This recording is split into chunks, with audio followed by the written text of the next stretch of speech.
देवादि देवी 1008 आदिम तीर्थंकर श्री आदिनाथ भगवान की।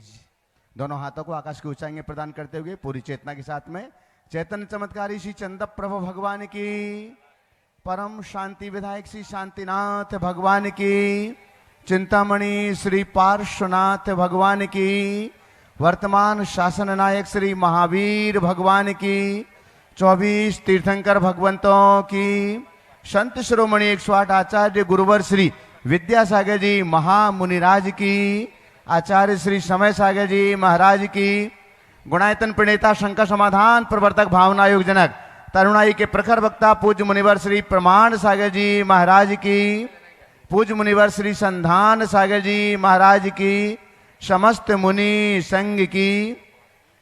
आइएगा बंधुओं, टीवी चैनल का सबसे लोकप्रिय कार्यक्रम सायंकालीन शंकर समाधान के इस दिव्य सत्र को आप सभी लोग मध्य प्रदेश की राजधानी भोपाल स्थित आचार्य श्री विद्यासागर प्रबंध विज्ञान संस्थान तथा श्री विद्या प्रमाण गुरुकुलम के दिव्य परिसर से देख और सुन रहे हैं। जो लोग यहाँ पर उपस्थित हैं, आप सभी का देश और दुनिया में अपने घरों पर बैठ करके इस कार्यक्रम को देखने और सुनने वाले जो इस समय Paras channel, Janvani channel, Adinath channel और प्रामाणिक ऐप के माध्यम से इस लोकप्रिय कार्यक्रम को देख रहे हैं, उन सभी सुधी श्रावकों का हम हार्दिक हार्दिक स्वागत एवं अभिनंदन करते हैं। आइएगा बंधुओं, शंकर समाधान के इस दिव्य सत्र को हम प्रारंभ करें। उसके पहले महाराज श्री का मंगल आशीर्वाद ग्रहण करते हैं। दोनों हाथों को जोड़िएगा, आपके लिए भी मंगल आशीर्वाद मिले और आपके माध्यम से देश और दुनिया में इस कार्यक्रम को देखने वाले सभी सुधी श्रावकों के लिए भी मंगल आशीर्वाद की छांव प्राप्त हो। हे महाराज श्री, नमोस्तु नमोस्तु नमोस्तु, इच्छामि इच्छामि इच्छामि। आइएगा बंधुओं, जैसे कि हम सभी के लिए विदित है, पूज्यवर का मंगल चातुर्मास श्री विद्या प्रमाण गुरुकुलम के दिव्य परिसर से संपन्न हो रहा है और प्रतिदिन गुरुकुलम से जुड़ने वाले उदारमना दानदातार अपनी चंचला लक्ष्मी का सदुपयोग करते हुए जुड़ते हैं। आज भी उनके नामों की घोषणा हम यहाँ पर करने जा रहे हैं। एक बार पुनः आपको स्मरण दिला दूं कि आप भी अगर शिक्षा और संस्कार में अपनी संपत्ति का सदुपयोग करना चाहते हैं तो आप गुरुकुलम से जुड़ सकते हैं। जो लोग ऑनलाइन टीवी के माध्यम से इस कार्यक्रम को देख रहे हैं, वे लोग भी गुरुकुलम से जुड़ सकते हैं। जो लोग यहाँ उपस्थित हैं, वे लोग भी जुड़ सकते हैं। आप 11 लाख रुपए की राशि से जुड़ सकते हैं गुरुकुल गौरव बन करके, 5 लाख रुपए की राशि से जुड़ सकते हैं आप गुरुकुल नायक बन करके, 2,51,000 रुपए की राशि से जुड़ सकते हैं आप विद्या गुरुकुल विभूति के रूप में, विद्या विभूति के रूप में, और गुरुकुल मित्र के रूप में आप 1,21,000 रुपए की राशि से जुड़ सकते हैं। साथ ही गुरुकुल प्रेमी के रूप में भी आप जुड़ सकते हैं 51,000 रुपए की राशि से। तो आप गुरुकुलम से जुड़ें और नौनिहाल बच्चों के उज्जवल भविष्य की कामना के साथ शिक्षा और संस्कार में अपनी संपत्ति का सदुपयोग करें। आज जो पुण्यशाली परिवार 1,21,000 रुपए की राशि से गुरुकुल मित्र के रूप में जुड़ रहे हैं, हम बहुत सम्मान से उन्हें इस मंच पर आमंत्रित कर रहे हैं। हमारे बीच श्री सरदारी लाल जी, जो कि अमृत लाल जी के वंशज हैं, राजेंद्र कुमार जी, सुनीता, विभव, गीतिका, अभिनव, पेमल, अरहम, अगस्त, प्रभाव, कर्मण्य, नारियाल परिवार अंबाला शहर से आपकी जोरदार करतल ध्वनि के बीच हम उन्हें आमंत्रित करते हैं। कृपया पधारें पूज्य श्री के चरणों के समक्ष और आपका सम्मान करने के लिए हम यहाँ पर आमंत्रित कर रहे हैं। राकेश जी लोहाड़िया हमारे बीच हैं यहाँ पर, और महिला सम्मान के लिए मैं आमंत्रित कर रहा हूँ श्रीमती चंद्रकला जी पाटनी रांची। कृपया पधारें और आप लोग जोरदार वही नीचे ही खड़े, आराम से आप लोग जोरदार करतल ध्वनि से, आप आज गुरुकुल मित्र के रूप में गुरुकुलम से जुड़े हुए हैं, तो आपकी जोरदार करतल ध्वनि। आइएगा बंधु, इसी के साथ हम पुनः एक बार आपके लिए बतला दें, आने वाले एक दिन के बाद कल चतुर्दशी है और आने वाले दिन 9 अगस्त को वात्सल्य दिवस है, मुनि रक्षा दिवस भी हम जिसे मानते हैं, हमारा गुणवर्धन दिवस के रूप में भी हम मनाएंगे। रक्षाबंधन का पावन पुनीत दिवस है, पावन पुनीत मंगलमयी बेला है, और पूज्य श्री के चरण सानिध्य में प्रातः 7 बजे से श्री मंदिर जी में ही मंगलाष्टक, अभिषेक, और उस दिन पूर्णिमा है। जैसे कि हम सभी के लिए मालूम है, प्रत्येक मास के पूर्णमासी को महाराज श्री महामस्तकाभिषेक महाशांति धारा के रूप में संपन्न करवाते हैं, जो लगभग 1 घंटे तक चलने वाली शांति धारा है। तो उसका सौभाग्य भी आपको रक्षाबंधन के दिवस मिलेगा। और वह कार्यक्रम प्रातः 7 बजे से मंदिर जी में ही प्रारंभ होगा। 7:30 बजे से 8:30 बजे तक महाशांति धारा का मांगलिक कार्यक्रम संपन्न होगा। जो भी लोग भोपाल शहर में अपने घर पर बैठ करके इस कार्यक्रम को देख और सुन रहे हैं, वे लोग भी प्रत्येक मास की पूर्णमासी को होने वाली महाशांति धारा में अपना सौभाग्य अर्जित कर सकते हैं। और देश और दुनिया में जो लोग अपने घरों पर बैठ करके इस कार्यक्रम को देख रहे हैं, आप भी महाशांति धारा से जुड़ सकते हैं। ये वर्ष की महत्वपूर्ण शांति धारा है, जो मुनि रक्षा दिवस के रूप में पूर्णिमा की पावन मंगलमयी तिथि में संपन्न होगी। और उस शांति धारा में जहां पर सहस्रनाम बीजाक्षर संयुक्त महाशांति धारा संपन्न होती है, तो आप उससे जुड़िएगा। साथ ही श्रेयांसनाथ भगवान का मोक्ष कल्याणक है, उनका भी निर्वाण लाडू हम समर्पित करेंगे। और रक्षाबंधन की भी मांगलिक औपचारिकताएं वहां उस मंदिर जी में संपन्न होगी। श्रावक संस्कार शिविर के रजिस्ट्रेशन अभी लगातार चल रहे हैं, तो जिन लोगों ने अभी नहीं किया है तो आप रजिस्ट्रेशन कर सकते हैं प्रामाणिक ऐप अथवा मुनि प्रमाण सागर .net पर जाकर के। और साथ ही अष्टांगिक महापर्व कार्तिक मास के सिद्धों की आराधना के लिए 108 मंडली सिद्धचक विधान में आप अपना मंडल सुनिश्चित कर सकते हैं। बहुत से शुद्धि श्रावकों ने अपने मंडल सुनिश्चित कर लिए हैं। अगर आप आवास और वाहन की सुविधा चाहते हैं तो 3,51,000 रुपए की राशि में अपना मंडल सुनिश्चित कर सकते हैं। और अगर आप आवास और वाहन की सुविधा नहीं चाहते हैं तो 2,51,000 रुपए की राशि में आप अपना मंडल सुनिश्चित कर सकते हैं। टीवी स्क्रीन पर चल रहे नंबर पर आप फोन करके अथवा गुणायतन कार्यालय में संपर्क करके भी आप अपना मंडल सुनिश्चित कर सकते हैं।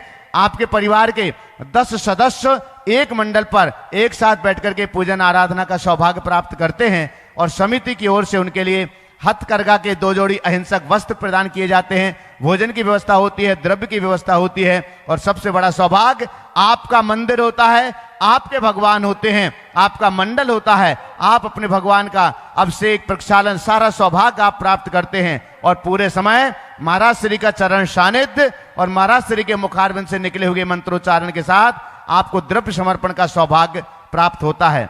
तो आइएगा, इसी के साथ हम पूज्यवर मुनि श्री संधान सागर जी महाराज जी के पावन श्री चरणों में शंका समाधान के सत्र को आगे बढ़ाने के लिए प्रार्थना करते हैं। हे महाराज श्री, नमोस्तु नमोस्तु नमोस्तु। चलते हैं गुरु चरणों में।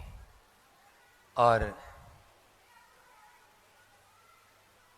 पहले प्रश्न के लिए इस पावन भूमि पर आज के शंका समाधान में सौरभ जी, रूही जी, दिव्यांशी जैन, उपकार एजेंसी सागर, वे अपना प्रश्न गुरु चरणों में रखें। और उसके बाद में तैयार रहेंगे ज्योति कमल जी काला, कंचनवाड़, इंदौर। हे स्वामी नमोस्तु महाराज जी, नमोस्तु नमोस्तु। बोलो। महाराज जी, समस्त उपकार परिवार और सकल दिगंबर जैन समाज सागर की तरफ से नमोस्तु। महाराज जी, मेरा प्रश्न ये था कि जो हमारे साथ वाले लोग जो गलती करते हैं, क्या उनको आगे माफ़ करके मौका देना चाहिए या फिर उनसे बात करना बंद कर देना चाहिए? देखो, अगर कोई गलती करता है तो हमें माफ़ करना चाहिए। और वो बार बार माफ़ करने के बाद भी गलती दोहराता है तो उससे एक सुरक्षित दूरी बना लेना चाहिए, ताकि हमारे अंदर उलझन भी ना हो और हमारा काम भी बना। ठीक है, चलो। नमोस्तु महाराज जी, नमोस्तु महाराज जी। ज्योति कमल जी काला, कंचनवाड़, इंदौर से। और मैं चाहूंगा सभी साथ में हो जाएं। हेमंत जी काला जी जो गुणायतन ट्रस्टी हैं, हेमंत जी पाटनी ये भी गुणायतन ट्रस्टी हैं, पूरे एक साथ हो जाए और 3 प्रश्न तीनों पूछ लें गुरु जी से। नमस्ते महाराज जी, नमस्ते महाराज जी। महाराज जी, मेरा प्रश्न ये है कि हमारे द्वारा किए गए जो पुण्य और पाप के कार्य होते हैं, तो उनका असर हमारे बच्चों पर क्या पड़ता है, या हमारे पूर्वजों द्वारा जो किए होंगे वो हम पर क्या पड़ता है? देखिए, सामान्य नियमानुसार तो अपने किए कर्म का फल अपनों को ही मिलता है। स्वयं किए जो कर्म शुभाशुभ फल सदा फल निश्चय ही वे देते। आप लोग बोलते हैं स्वयं कृतम कर्म विदात्मना पुरा फलम तदीयम लभते शुभाशुभ। ये एक सामान्य कथन है, लेकिन एक निमित्त नैमित्तिक संबंध होता है। निमित्त नैमित्तिक संबंध क्या होता है? एक के निमित्त से कईयों के पुण्य का उभार आता है और एक के निमित्त से कई के पाप का भी उभार आता है। जैसे घर परिवार में कोई एक अच्छा काम किया, उस व्यक्ति के नाम के साथ पूरे परिवार का नाम होता है कि नहीं? होता है। तो एक के सुयश से बाकी सबका सुयश बढ़ गया। एक व्यक्ति साधु बना, आप सम्मान पूरे परिवार का कर रहे हो। वो क्या किया? इसके पुण्य के निमित्त से उसका पुण्य उभर गया। समझ गया? और एक आदमी कोई गंदा काम कर लिया, पूरा परिवार बदनाम हो गया। उनने कुछ नहीं किया, गलत काम करने वाला एक व्यक्ति था, लेकिन अंजाम पूरा परिवार भुगत रहा। अच्छे बुरे कर्म में निमित्त नैमित्तिक संबंध होता है एक। फिर दूसरी बात, कोई भी अच्छा बुरा कर्म करता है तो उसमें परिवार का कहीं ना कहीं से समर्थन तो होता ही है, खासकर धार्मिक कार्यों में। अगर परिवार का समर्थन और अनुमोदन है तो वो समर्थन और अनुमोदन किसका? अच्छे कार्य का है, तो अनुमोदना से भी तो पुनर्जित होगा। तो अनुमोदन जन पुण्य उन्हें प्राप्त हो सकता है, ऐसा समझना। नमस्ते महाराज जी। नमस्ते महाराज जी। हाँ, हेमंत जी काला एक प्रश्न भी करेंगे, वाह। फिर पाटनी जी करेंगे। तीनों में आपके तीन। दो हैं, एक करेंगे। हे महाराज जी, नमोस्तु नमोस्तु नमोस्तु, इच्छामि इच्छामि इच्छामि। हे गुरुवर, जब हम सायंकाल में प्रतिक्रमण करते हैं तो हम जिनवाणी में सिखाए अनुसार कर लेते हैं, जो कि एक रूटीन प्रतिक्रमण बनकर रह जाता है। यदि हम उस प्रतिक्रमण में हमारे द्वारा दिन भर में जो भी गलती जाने अनजाने हुई हो, अथवा हमने किसी से भी कटु वचन बोले हों या किसी का दिल दुखाया हो, तो उनको प्रत्यक्ष ध्यान में लाते हुए उनसे शुद्ध मन से क्षमा मांगे तथा आगे वो गलती नहीं करने का संकल्प लें, तो और श्रेयस्कर होगा क्या? साथ ही भावना योग में जब हम क्षमा मांगते हैं तो उन लोगों को प्रत्यक्ष ध्यान में लाएं जिनसे हमारे वैचारिक मतभेद रहते हैं, तो ये ज़्यादा प्रभावी होगा क्या? देखिए, बात बिल्कुल सही है। प्रतिक्रमण एक बहुत ही अच्छी क्रिया है अपने दोषों के शमन की, शोधन की। लेकिन ये क्रियाएं तब यांत्रिक बन जाती है जब उससे हमारे भाव प्राण नहीं जुड़ते। हम भाव से जुड़े केवल एक तोते की तरफ पढ़ने की आदत से बाज आए। भावना योग में जब हम प्रतिक्रमण करते हैं तो भाव भाषण के साथ करते हैं, और हम अगर किसी से क्षमा याचना कर रहे हैं तो क्षमा याचना का भाव होना चाहिए। संक्षेप में भी प्रतिक्रमण किया जा सकता है, जो प्राय हम भावना योग में कराते हैं, उससे लाभ। ठीक है, हेमंत जी। हेमंत जी, पाटनी जी, वे अपना प्रश्न करें। नमोस्तु और महाराज उसके बाद जी, नमोस्तु में महाराज जी। विदिशा से इच्छामि महाराज जी, आरत प्रद्युम्न जी सिंगई जी तैयार है। बोलो। नमोस्तु महाराज जी, इच्छामि महाराज जी। ये आलाप पद्धति किसे कहते हैं? आलाप पद्धति एक ग्रंथ है। अब शब्द का अर्थ अगर लोगे तो आलाप यानी कथन और पद्धति यानी तरीका। तो आलाप पद्धति एक ऐसा ग्रंथ है जिसमें शास्त्रों के विवेचन का तरीका बताया। नमोस्तु महाराज जी, नमस्ते। हाँ, प्रद्युम्न जी सिंगई विदिशा से अपने बीच में गुणायतन ट्रस्टी, वे अपना प्रश्न करें और तैयार रहेंगे। आयुषी जैन, चांदा मेटा, छिंदवाड़ा। हे गुरुदेव, नमोस्तु नमोस्तु नमोस्तु। मेरा प्रश्न ये है कि भगवान शीतलनाथ की जन्मस्थली विदिशा है और उनका चिन्ह कल्प वृक्ष है। क्या कल्प वृक्ष है या कुछ और है? और वर्तमान समय में कल्प वृक्ष उपलब्ध है या नहीं है, उसको हम प्रतिस्थापित कर सकते हैं या नहीं? और विदिशा में सन 1950 में बेसनगर में कल्प वृक्ष एक पत्थर का निकला था, जो वर्तमान में कलकत्ता म्यूजियम में रखा हुआ है। तो कृपया शंका। देखिए, बहुत अच्छा सवाल आपने किया है। आपके सवाल के संदर्भ में हमें 3 बातें करनी। सबसे पहला, शीतलनाथ भगवान की जन्मस्थली, दूसरा कल्प वृक्ष का अस्तित्व, और तीसरा कल्प वृक्ष वर्तमान में है या नहीं। देखिए, जहाँ तक शीतलनाथ भगवान के जन्म स्थल का सवाल है, तो ये बिल्कुल सुस्पष्ट प्रमाण है कि शीतलनाथ भगवान का जन्म भद्दिलपुर, जो वर्तमान की विदिशा है, वहीं हुआ। जब 1992 में मैं पहली बार विदिशा आया था, मैंने खुद ने इसका शोध किया, अनेक ग्रंथों का अध्ययन और आलोढ़न किया, विद्वानों से चर्चा और विमर्श की, काफी कुछ खोज किए।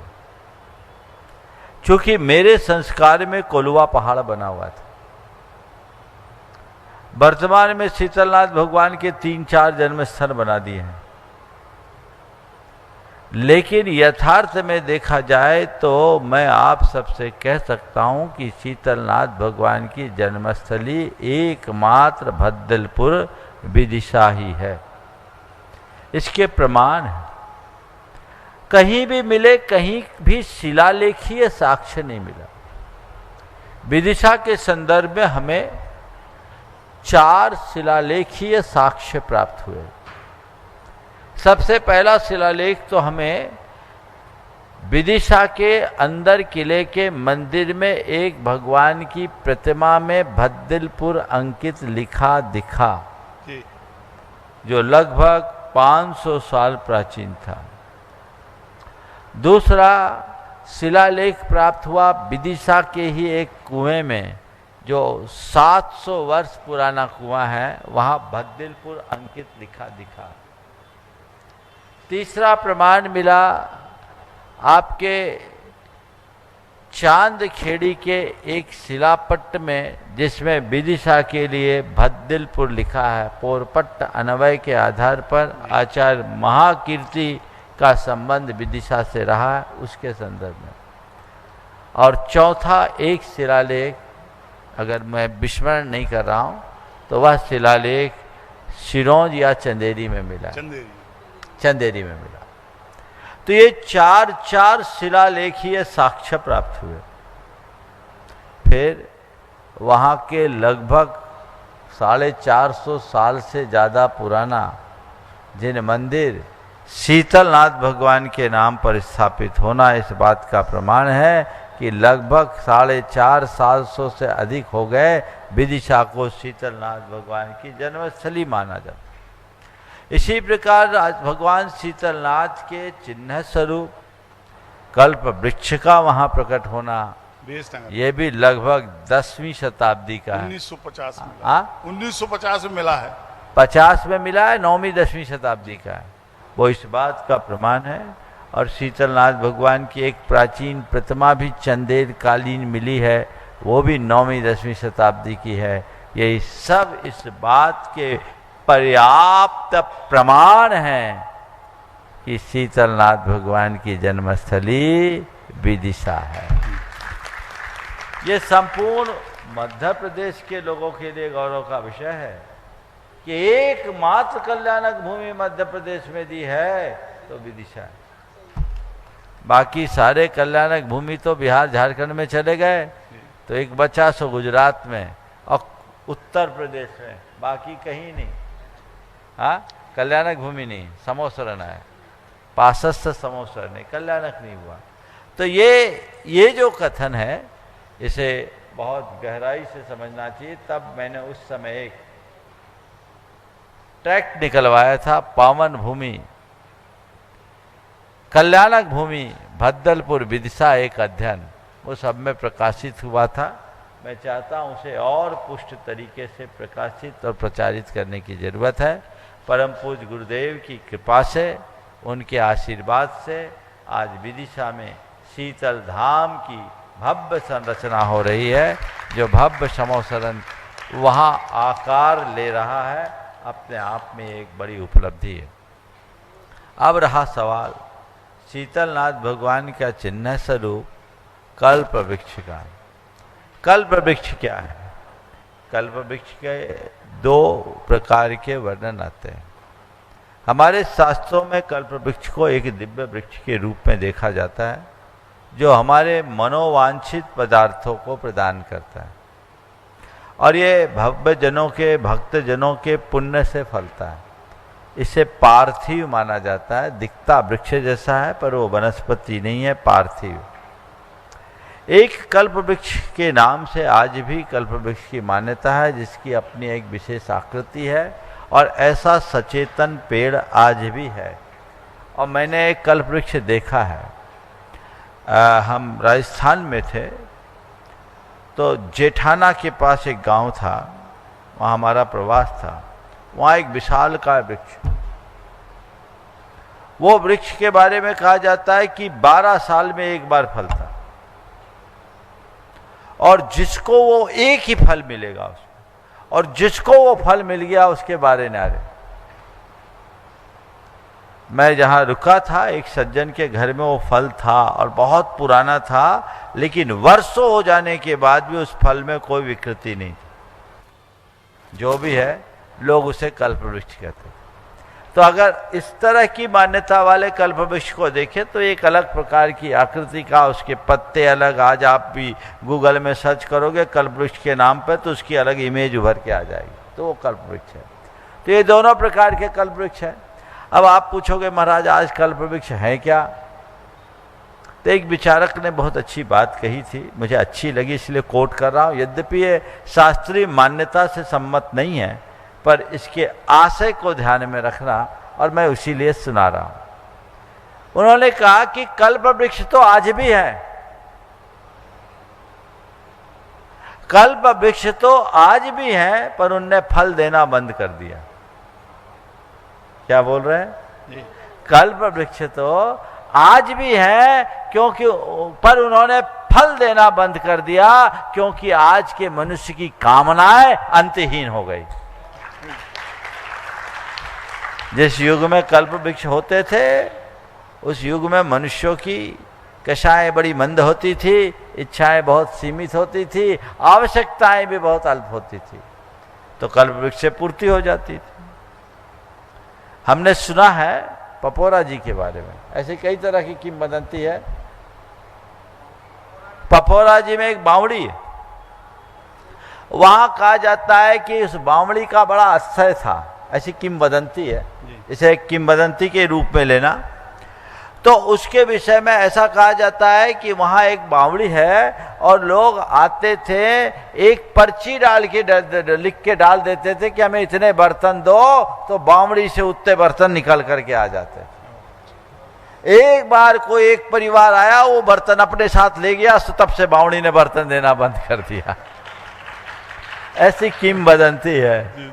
तो जब से मनुष्यों की इच्छाएं बढ़ी है, तब से ये अव्यवस्थाएं होने लगी। इसलिए हम उस विचारक की बात को किसी अर्थ में सार्थक समझते हैं कि कल्प वृक्ष की भी जरूरत नहीं पड़ेगी, अपने विकल्पों को कम कर दो, कहीं भागने की जरूरत नहीं। नमोस्तु। नमोस्तु महाराज जी, नमस्ते। नमस्ते महाराज जी। चांदा मेटा छिंदवाड़ा से अपने बीच में है, उपस्थित है। हाँ, एक बार ताली बजा दो। भतीजी है ये ब्रह्मचारी अशोक भैया जी की। जोरदार ताली बजाओ, ताली में कंजूसी कर रहे हो आप लोग। हाँ। और आयुष से अपना प्रश्न करें। गुरुदेव के चरणों में बार जो गुरुकुल मित्र से जुड़े हैं राजेंद्र कुमार जी, सुनीता जी, अंबाला शहर, तैयार रहें। गुरुदेव के चरणों में बारंबार नमोस्तु नमोस्तु नमोस्तु। गुरुदेव मेरी शंका का समाधान कीजिए। मेरी शंका यह है, कई लोग आजकल हाथों में रत्न पहनने को भाग्य बदलने का माध्यम मानते, जैसे नीलम, पढ़ना, माणिक आदि, लेकिन क्या सच में ऊर्जा को प्रभावित करते रत्न, या वह केवल मनोवैज्ञानिक प्रभाव है? जैन धर्म जहाँ आत्मा को परम शक्ति मानता है, वह क्या भारी वस्तु रत्नों के विश्वास को कमजोर नहीं करता? जैन दृष्टिकोण से रत्न धारण करना उचित है या गलत? रत्न धारण करने का क्या असर पड़ता है इसका मुझे पता नहीं। रत्न धारण करने का क्या असर पड़ता है इसका मुझे पता नहीं, पर रत्नत्रय का क्या असर पड़ता है ये मेरा अनुभव है। समझ गए? रत्न धारोगे क्या होगा कह नहीं सकते, रत्नत्रय धारोगे पूज्य पद को प्राप्त कर लोगे, रत्नत्रय से मुक्ति मिलती। समझ गए? अब रहा सवाल, तुम्हारे प्रश्न को टाल नहीं रहा हूं। तुमने जो सवाल किया क्या रत्नों को धारण करना चाहिए, देखिए हर कार्य के साथ कोई न, हर क्रिया के साथ कोई ना कोई विज्ञान और भावना जुड़ी रहती, उसका अपना विज्ञान है और उसे उस विज्ञान के अनुसार काम करना चाहिए। समझ गए? लेकिन इसमें रूढ़ नहीं होना चाहिए। आजकल इसमें पूरी तरह से व्यावसायिकता जुड़ गई। आजकल हर ज्वेलर अपने साथ कोई बाबा को बिठाए रखता है, उसका विज्ञापन छपता है और रत्नों की बिक्री होते रहती है। तो केवल रत्न धारण करने से सब कुछ नहीं होगा। हाँ, इनका असर नहीं पड़ता ये कथन भी गलत है, पर सब कुछ इनसे ही हो जाता है ऐसी धारणा भी गलत है। समझ? नमोस्तु गुरुदेव। राजेंद्र कुमारी सुनीता जी, अंबाला शहर, गुरुकुल मित्र हो, और उसके बाद में तैयार रहेंगे। अपना अनुभव बोल सकती हैं। नमस्ते महाराज जी। सरिता जी, जय नमस्ते महाराज श्री। मैं प्रश्न मंच तो आपका पारस चैनल से बहुत देर से देखती थी, फिर धीरे धीरे पता चला आप भावना योग में आ रहे हैं। 2019 में मेरे को कैंसर डिटेक्ट हुआ, तो उस समय मैंने भावना योग का लिया सहारा। तो मैं कहती हूँ कि मेरे को मेरी बीमारी का पता ही नहीं चला। मैं अपने बेड पे भी भावना योग करती थी, अपने बेड में भावना योग सुनती थी। मेरे को कीमो होती थी तो मेरा भावना योग चलता था। उसी सहारे मेरे को अपनी बीमारी का बिल्कुल भी पता ही नहीं चला। मैं कहाँ से कहाँ आ गई, अब आपके सामने खड़ी हूँ, मैं बिल्कुल ठीक हूँ। मैं कहती हूँ मैंने भावना योग अपने साथी बहुतों को अपने साथ जोड़ा। अभी भी मैं आपके भावना योग का करती हूँ और आपका सुबह उठ के प्रवचन, मैं जो प्रश्न ये सब करते हैं तो मेरे को लगता है कि ये तो मेरे प्रश्न हैं, इसका उत्तर तो मुझे मिल गया। तो मैं तो आज गदगद हो गई। इतने सालों से आपके साथ जुड़ी हुई थी, लेकिन साक्षात दर्शन मेरे को आज हुए हैं। तो मैं बहुत अपने आप को भाग्यशाली मानती हूँ कि मैं आज आपके लिए आपके दर्शन साक्षात रूप से अपने प्रभु को देख पाई हूँ। ओ देखिए, इनका ये अनुभव हर किसी का अनुभव बन सकता है। ये अस्वस्थ दशा में भावना योग की उसका लाभ लिया। आप स्वस्थ दशा में भावना योग करेंगे तो हो सकता है कभी अस्वस्थ ही ना हो, इसलिए ऐसा प्रयास करना चाहिए। आप सब लोग एक बार इनका जोरदार अनुमोदन कर दें। महाराज श्री, आगे के लिए मेरे को अभी मैं इतनी परिपक्व नहीं हुई, कभी कभी लगता है मैं हो गई नहीं महाराज जी, फिर थोड़ा सा फिसलती हूँ। तो मेरे आज आपके पास आई हूँ, मेरे को चाहे थोड़ा सा दो कि मैं अपने आगे इसी दिशा में जाऊं। बस अपने स्वरूप को याद रखो और अब ये समझो मैं देह नहीं चेतन आत्मा हूँ, और जो होगा वो शरीर को होगा, मुझे तो कुछ हो ही नहीं सकता। ये भेद विज्ञान सामने रखो, भावना योग से वह प्रबल होगा और रास्ता प्रशस्त होगा। नमस्ते नमस्ते। बंधुओं, अगला प्रश्न सरिता जी बिना करे उससे पूर्व, अभी जैसा आप लोगों ने सुना सरिता जी के मुख से कि किस प्रकार से उन्होंने भावना योग के माध्यम से अपने आप को बाहर बीमारी से निकाला। न केवल मात्र ये है शारीरिक बीमारी, अभी तो आप अभी प्रतिदिन सुन रहे हैं अपन गुरुवर को, फील टू हील भावना योग का विज्ञान, यह जो पुस्तक है निश्चित रूप से आप सभी के लिए एक अलग जगाने वाली है। कल एस के जैन साहब जो कुलपति बरकतुल्लाह यूनिवर्सिटी के अपने बीच में थे, वो बोल रहे थे महाराज जी अभी ऐसा पौधा अपन लगा दें तो आने वाले 8-10 साल बाद में हम उसके फल खा पाएं। ऐसा पौधा क्या है? वो पौधा यही है फील टू हील, हर घर में यह पुस्तक यदि पहुंच जाए तो मैं चाहता हूं कि हर व्यक्ति, आज अपन देखते हैं थोड़ा बहुत भी कुछ ऊंचा नीचा होता है, आदमी अलग मानसिकता में चला जाता है, चाहे वह सुसाइड कर लेता है। क्या आप अपने पीढ़ी को, आज जैसे महाराज श्री जी को अपन ने फील टू हील पे सुना और उन्होंने बताया कि किस प्रकार से हम अपनी पीढ़ी को संस्कारित कर सकते हैं, क्या अपने आने वाले अपन स्वयं अपने आप को रिफ्रेश महसूस कर सकते हैं, ये सब कुछ इस इतनी सी छोटी सी आकृति, लेकिन छोटी की कृति है।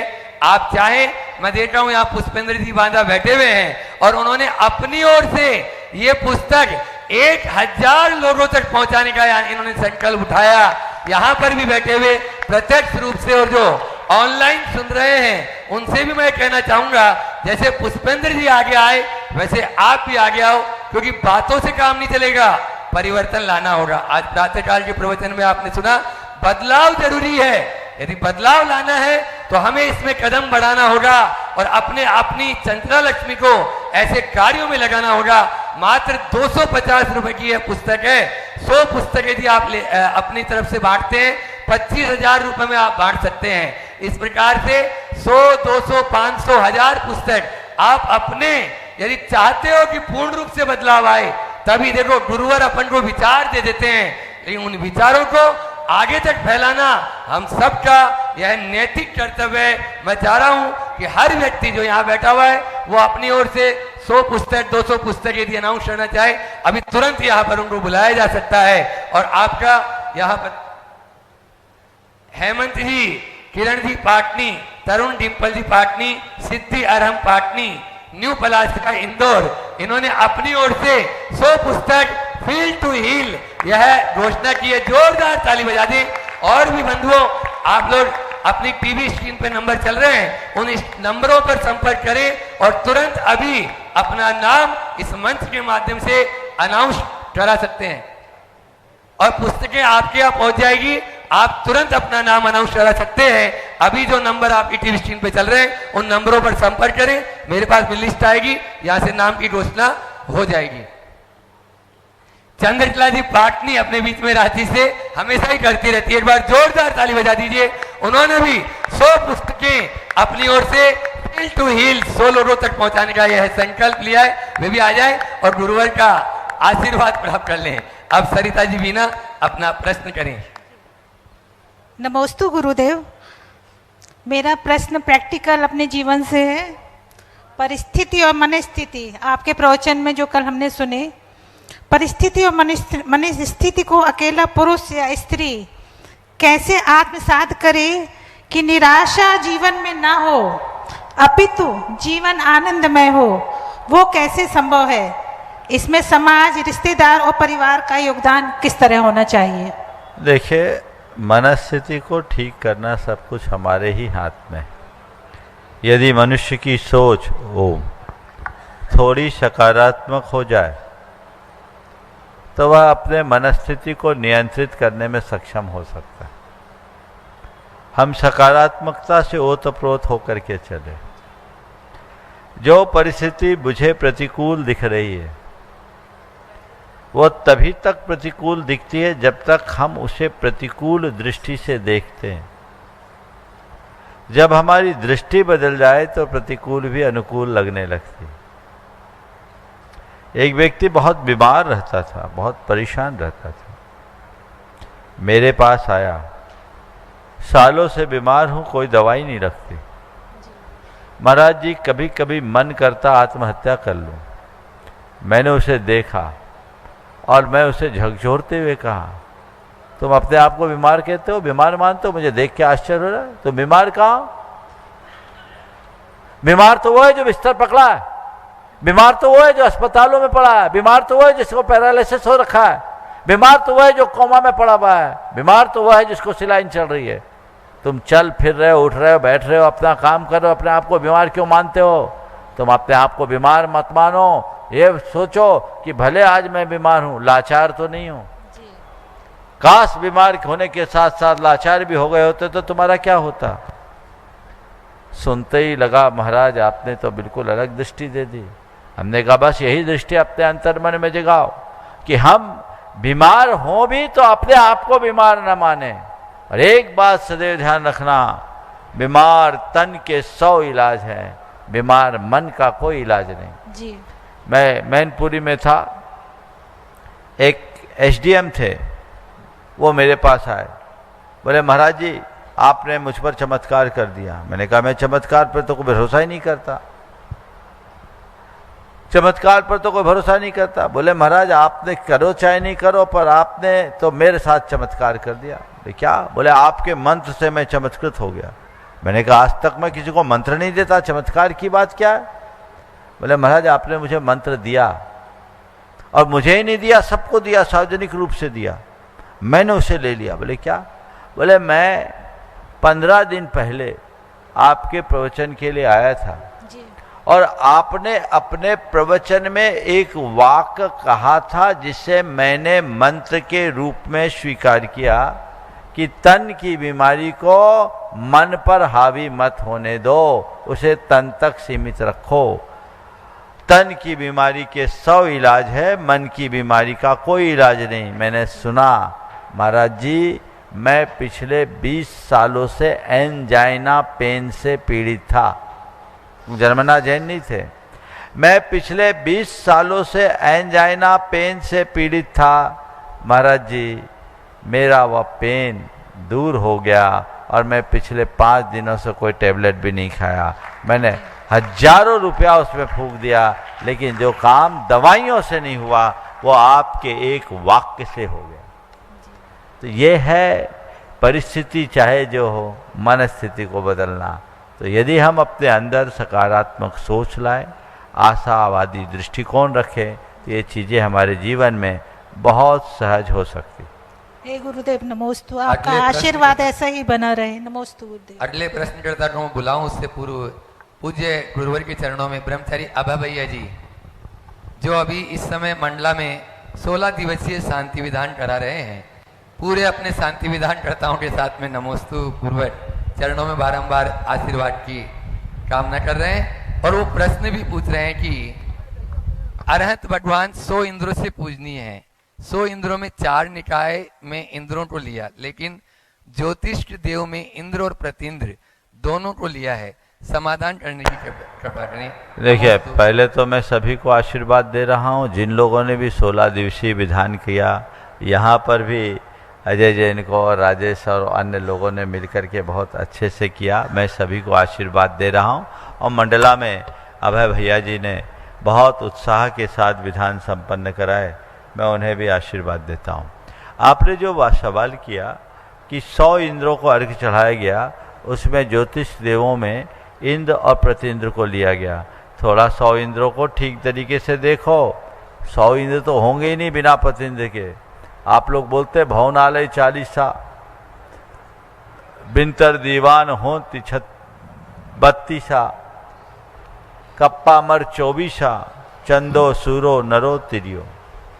यहाँ भवनवासियों के 10 भेद हैं और प्रत्येक में 2-2 इंद्र हैं, तो 10 दूनी 20 इंद्र हो गए, और 20 प्रतींद्र, तो इंद्र और प्रतींद्र मिलकर के 40 होते। तो इंद्र प्रतींद्र भवनवासी के आए कि नहीं आए? बैंतरों के 8 भेद है, प्रत्येक में 2-2 इंद्र है, तो 16 इंद्र और 16 प्रतींद्र। तो बिंतर दीवान होंती 32 हुए ना, तो इंद्र प्रतींद्र दोनों आए कि नहीं आए? आए। कप्पा मर 24, कल्पवासी देवों में 12 इंद्र होते हैं और 12 प्रतींद्र होते हैं, तो इंद्र और प्रतींद्र मिलाकर 24 आए कि नहीं? तो कल्पवासी में भी प्रतींद्र आए कि नहीं आए? तो भवनवासी में भी प्रतींद्र है, बेंतरों में भी प्रतींद्र है और कल्पवासी में भी प्रतींद्र है। ज्योतिष के देवों में 1 इंद्र होता है, 1 प्रतींद्र होता है। तो चंद्र इंद्र है और सूर्य प्रतींद्र है, इसलिए इन दोनों को ले लिया। और मनुष्यों में नरेंद्र को ले लिया, पशुओं में मृगेंद्र को ले लिया। तो इस प्रकार 100 होते हैं, इसलिए किसी भी प्रकार से भ्रमित होने की जरूरत नहीं है। चारों निकायों में इंद्र प्रतींद्र दोनों है। जैन कमल जी मुंबई, गुरुवर के चरणों में बारंबार नमोस्तु पूर्वक पूछ रहे हैं, मेरी बेटी शिवानी संभव जी अबू धाबी में, कल बिटिया का जन्मदिन है। प्रभु जी मेरा मन है कि बिटिया जी के जन्मदिन पर मुंबई में मैं उपवास रखकर उसकी सुखी जीवन की कामना करना चाहता हूँ। उपवास रखना सही है या केक काट कर 3000 किलोमीटर दूर से प्यार जताना ठीक है? क्या सही है, आप यही समाधान दें। देखिए, जन्मदिन के अवसर पर किसी को शुभकामना संदेश देना और सद्भावनाएं भाना बुरा नहीं है। जहाँ तक केक काटने का सवाल है, ये तो भारतीय परंपरा ही नहीं है। भारतीय परंपरा में केक काटने की बात नहीं, काटने में तो ऐसी हिंसा लेकिन भारतीय परंपरा में तो मोदक बांटने की बात है। अब लड्डू खाओ, लड्डू खिलाओ, सबसे अच्छा रास्ता ये है। और दीप जलाने की बात है, कैंडल बुझाने की बात नहीं। तो अगर किसी को जन्मदिन मनाना है तो इस तरीके से मनाए तो ज़्यादा अच्छा है। और जहाँ तक सवाल है आपका, अपनी बिटिया के जन्मदिन पे यहाँ से उपवास रखकर उसके प्रति सद्भावना जताई है, तो मैं तो आज पहली बार ऐसा उदाहरण देखा कि कोई अपनी बेटी के जन्मदिन में अपनी ओर से उपवास रखकर उसके निर्मल भविष्य, उज्जवल भविष्य की कामना करे। मैं समझता हूँ ये भी स्नेह, सात्विक स्नेह की उत्कृष्ट अभिव्यक्ति है, एक अनुकरणीय आदर्श है। इसके लिए मैं कमल भाई को भी और उनकी बिटिया को भी आशीर्वाद देता हूँ। हमारी संस्कृति तप, त्याग और संयममय संस्कृति है, भोगवादी संस्कृति हमारी नहीं है। इसलिए हम अपने आप को भोगवाद से बचाकर तप, त्याग और संयममय संस्कृति से जुड़े। पूज्यवर, आज एक समाचार पत्र के 7वां संस्करण में एक विज्ञापन निकला और वह विज्ञापन यहाँ मेरे पास में उसकी फोटो भी आई। मैं समाचार पत्र का नाम नहीं बोल रहा हूँ। उसमें यह विज्ञापन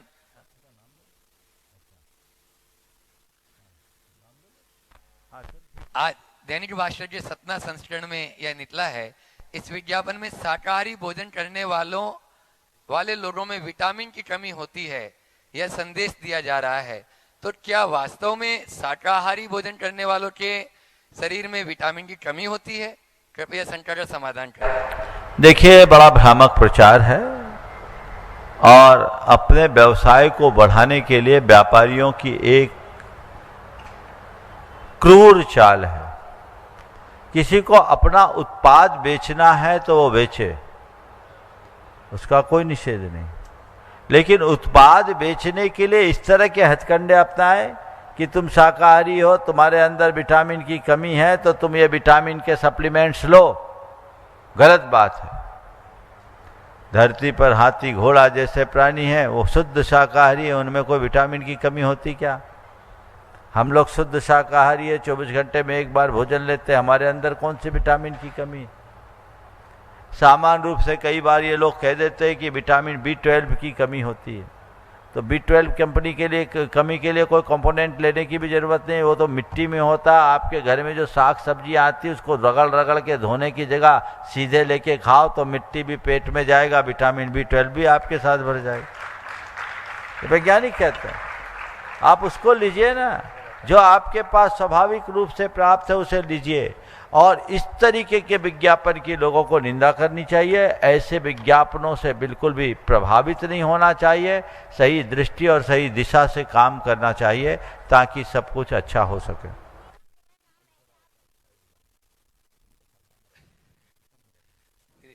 श्रीमती चंद्रकला जी पाटनी वे अपना प्रश्न करें और तैयार रहेंगी वीणा जी झांझरी। माइक वहां तक पहुंचे। तब तक बंधुओं, प्रद्युम्न कुमार जी, सरोज जी सिंगई, अभिषेक सिंगई विदिशा से अपने बीच में है। मंडलम पेट्रो केमिकल्स परिवार, एक बार जोरदार ताली बजा दीजिए। इन्होंने भी 100 पुस्तकें, यह फील टू हील भावना युक्त का विज्ञान अपनी ओर से, और पुस्तकें यहाँ पर उपलब्ध हैं। और मुझे जैसा बताया गया तो आप वो पुस्तकें साथ में ले जा भी सकते हैं यहाँ जो प्रत्यक्ष रूप से हैं। और भी जो व्यक्ति घोषणा करना चाह रहे हैं और जो नाम ऑनलाइन आए वो नाम भी भैया जी तक पहुंचा दें ताकि उनकी घोषणा भी यहाँ पर हो सके। मेरी तरफ से, रांची वालों की तरफ से और जगत के सब जीवों की तरफ से मुनि राजों के चरणों में नमोस्तु। सब छुल्लक जी महाराज के चरणों में इच्छामी। महाराज जी, एक सुखद जीवन जीने के लिए मस्तिष्क में सत्यता और हृदय में पवित्रता और होठों पर प्रसन्नता होना अनिवार्य है। तो इसको हम अपने अंदर 100% कैसे घटित करें? बहुत अच्छा वाक्य आपने कहा है। सुखद जीवन जीने के लिए मस्तिष्क में सत्यता, हृदय में पवित्रता और ओठों में प्रसन्नता, मुस्कुराहट होना जरूरी है। आपने पूछा है कि इसे हम कैसे लाएं। देखो, जिस व्यक्ति को अपनी आत्मा का बोध हो जाता है, उसकी प्रवृत्ति में स्वाभाविक सहजता आने लगती, फिर उसे कुछ कहने और करने की जरूरत नहीं पड़ती। समझ गए? सबसे पहली जरूरत है आत्मबोध से भरना। आज सबसे बड़ी विडंबना ये है कि लोग अपने आप को भूलकर एक प्रकार का कृत्रिम जीवन जी रहे हैं, छल और भुलावे से भरा जीवन जी रहे हैं, जिसमें दोहरापन आ रहा है, अपने ईगो को पुष्ट करने का काम कर रहे हैं। तो हमें उससे बचना चाहिए, उसकी तरफ बहुत गंभीरता से विचार करना चाहिए, तभी हम अपने जीवन को स्थायी रूप से सुखी बना सकेंगे। दूसरी बात, अपनी सोच को सकारात्मक बना करके चलना चाहिए। यदि सकारात्मकता हमारे अंदर होगी तो हम प्रतिकूल परिस्थितियों को भी प्रसन्नता से स्वीकार कर पाएंगे और अपने हृदय में हमें किसी भी प्रकार की कमी नहीं हो पाएगी। तो सकारात्मकता को अपना करके हम चले, अपने अंतरंग में उस सकारात्मकता को निरंतर विकसित करने का प्रयत्न करें। तीसरी बात, अपने ईगो को गौन करने की कोशिश करें। अगर हमने अहंकार को गौन करना शुरू कर दिया तो सब जीवन में अपने आप आ जाएगी। किसी ने एक बार पूछा, मुझे शांति चाहिए। क्या पूछा? सुनो ध्यान से। ओम, मुझे शांति चाहिए। ऐसा निवेदन किया कि गुरुदेव मुझे शांति चाहिए, रास्ता बताओ। गुरु ने कहा, बेटा तूने जो अभी निवेदन किया उसमें से मुझे और चाहिए को हटा दो, शांति अपने आप आ जाए। मुझे हट गया और चाहिए हट गया, अहंकार और आकांक्षा के नष्ट होते ही जीवन में शांति और सद्भाव आ जाते हैं। वो अपने अंदर आनी चाहिए, तब जीवन बेहतर बने। वीणा जी झांझरी, नरेंद्र जी झांझरी यहाँ पर अपने बीच में उपस्थित हैं, जो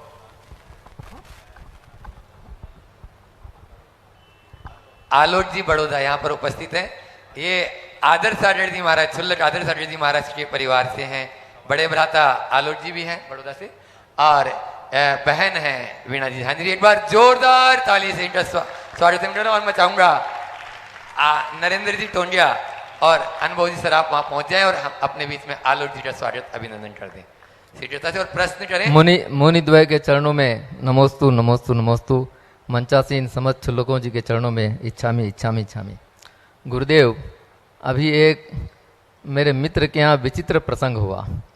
उनके यहाँ कोई गमी हो गई, 12 दिन का सूतक लगा, 12 दिन का पातक लग गया, और उसके बाद संजोग ऐसा हुआ कि 12वें दिन एक और गमी हो गई, 12 दिन का सूतक और लग गया।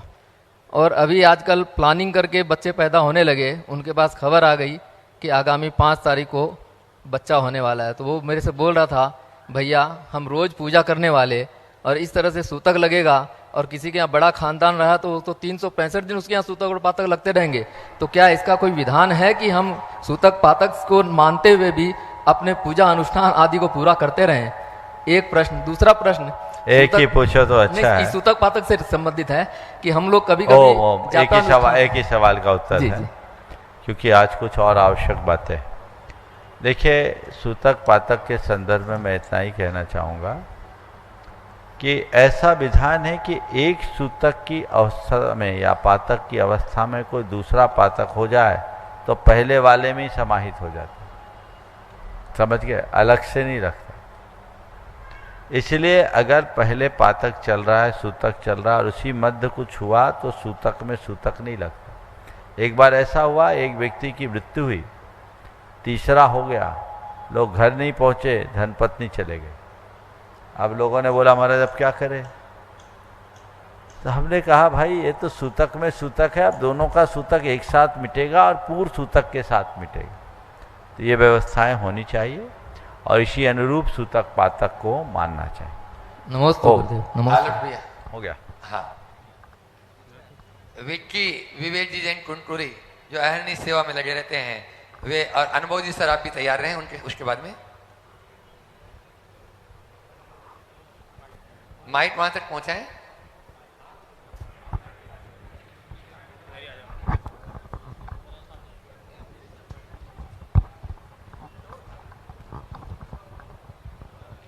नमस्ते महाराज जी। महाराज जी, आज एक दुखद समाचार मिला आधी शाम को 5:30 बजे। डॉक्टर सलील जी जो अहरनिश सेवा में लगे रहते हैं, उनकी माता श्री का देवलोक गमन हो गया। पूरा परिवार शोक संतप्त है, आशीर्वचन चाहता है। नमस्ते। ओ देखो भाई, जन्म मरण तो लगा हुआ है, लेकिन जहाँ तक सलील और उनका परिवार पूरी तरह धर्म से जुड़ा हुआ परिवार रहा है।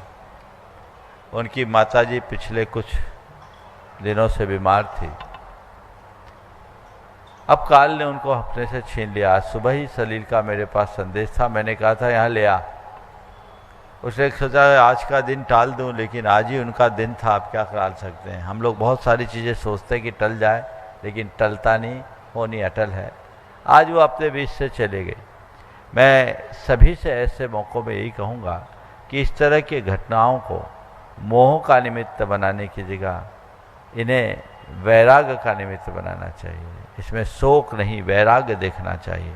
मोह नहीं, ज्ञान भाव जगाना चाहिए। इसे नियति की परिणति मान करके स्वीकार करना चाहिए और जीवन का पथ प्रशस्त करना चाहिए। जाने वाला चला गया, अब उसके जाने के गम में रोने से कुछ नहीं होने वाला। इसलिए हम उस सच्चाई को स्वीकारें और उसी अनुरूप अपना जीवन व्यवहार बनाएं। और पूरे परिवार को मैं आशीर्वाद देता हूँ कि विपत्ति की घड़ी में धैर्य रखें। गुरुदेव के चरणों में अनंत बार नमोस्तु वंदन। मुनि संघ के चरणों में अनंत बार नमोस्तु वंदन।